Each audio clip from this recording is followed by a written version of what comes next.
Hi friends, ఎలా ఉన్నారు?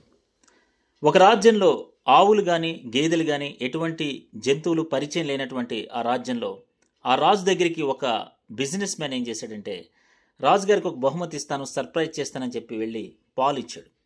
ఆ పాలు తాగిన రాజు చాలా బాగుందని చెప్పేసి వెండి బంగారు నగలు వరహాలు ఇచ్చాడు. నెక్స్ట్ డే మళ్ళీ వచ్చాడు. ఈసారి పెరుగు, చాలా తోడు పెరుగు తీసుకొచ్చాడు. రాజు టేస్ట్కి ముగ్ధుడైపోయి ఏకంగా కిరీటాన్ని ఇచ్చాడు. నెక్స్ట్ డే మళ్ళీ వచ్చాడు. ఈసారి వెన్న తీసుకొచ్చాడు.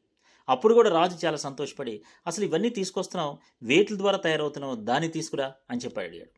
అడిగితే గేదెని తీసుకొచ్చాడు. గేదెని తీసుకొచ్చి ఇవ్వగానే ఇతన్ని పంపించేశారు. ఏకంగా 3 గుర్రపు బండ్లతో ఉన్నటువంటి బంగారు నాణాలు ఇచ్చి మరీ పంపించేశారు. హ్యాపీ. కానీ వీళ్ళంతా వెయిట్ చేస్తున్నారు, పాలు వస్తాయేమో, పెరుగు వస్తాయేమో, వెన్న వస్తుందేమో. కానీ ఏమీ రావు. ఆ గేదె ఏంటంటే మనకున్న అవకాశాలు.